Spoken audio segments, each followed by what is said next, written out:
네, 조국혁신당 이혜민입니다. 지금 이야기를 들으면서 정말 여야가 바뀐 듯한 그런 착시 현상이 생기는데 도대체 왜 그럴까 궁금하잖아요.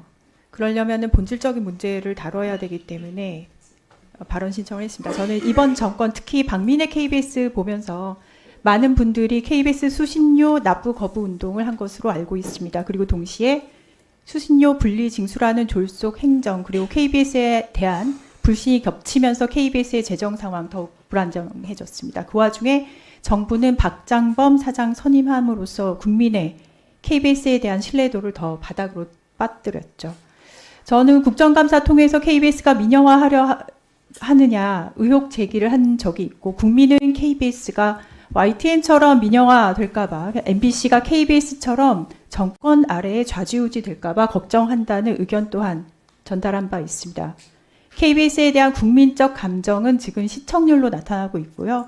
저는 그 국민적 감정을 받는다면 수신료를 아예 폐지하라고 하고 싶습니다만 현재 방송법 제64조에서는 텔레비전 방송을 수신하기 위하여 텔레비전 수상기를 소지한 자는 대통령령으로 정하는 바에 따라 공사에 그 수상기를 등록하고 텔레비전 방송 수신료를 납부하여야 한다고 규정을 하고 있고 이는 수신료 의무가 수신료를 내야 되는 의무가 주어진다는 것을 의미합니다.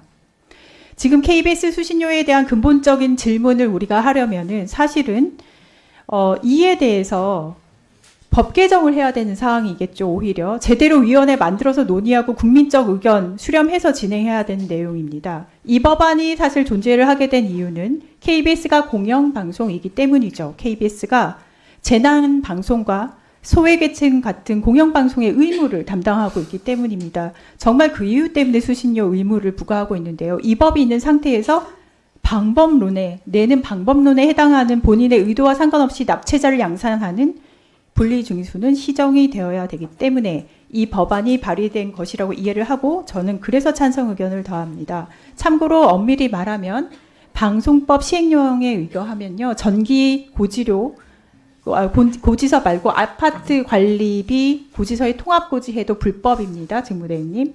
지금 불법이 계속되고 있다는 점 말씀을 드리고요.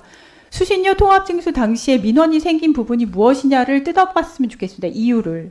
수상기가 없는데 수신료를 납부하고 있는 사람들이 있었고 그거 지난번 소위에서도 말씀하셨잖아요. 이것이 잘 시정이 되지 않았던 것이 가장 큰 이유죠. 하지만 정권은 이걸 이용해서 침소봉대해서 KBS 사장 길들이기 도구로 사용을 해버렸고요. 사실 문제를 해결하고 싶었다면 수상기가 없는 사람들이 수신료를 납부하지 않도록 하는 방식을 편하게 해줬어야 되는 것이고 사실 요 KBS하고 한전이 이 문제는 개선해 나가고 있던 상황이었습니다. 정부가 교체될 때마다 시행령으로 징수 방식 계속 바뀌면 저는 더 혼란스러울 것이라고 생각을 합니다. 수신료가 불안정하면 그리고 공영방송이 독립성을 유지할 수 없습니다. 만약 이번에 충분한 국민적 논의가 있었다면 법 개정할 필요가 없었을 텐데 문제 해결을 제대로 했다면 법 개정할 필요가 없었을 텐데 분리징수 같은 경우에 입법 예고 기간도 10일로 줄여가면서 졸속 편법으로 개정된 과정 모두가 봤기 때문에요. 법으로 못 박는 것이 국민 혼란을 줄일 수 있는 유일한 방안이라고 생각을 합니다. 그리고 또 하나의 YTN을 막기 위해서 KBS 민영화를 막기 위해서라도 독립성을 보장하기 위해서라도 수신료 확보는 필요해 보입니다. 하지만 국민적인 공분을 제가 말씀드렸듯이 고려를 했을 때 KBS 사장 선임 과정의 불법성 의혹을 우리 위원회 차원에서 반드시 밝혀내서 국민의 의견을 현실적으로 반영할 수 있는 방안을 마련해야 된다는 것을 말씀을 드립니다. 국민이 지적하는 진짜 이유는 KBS 파우치 사장 선임 등 KBS의 거버넌스를 제대로 운영하고 있지 아니한 영역입니다. KBS가 정권으로부터 공영방송 KBS가 독립성을 가져갈 수 있도록 정상화하는 쪽으로 가야 합니다. 이만 마칩니다.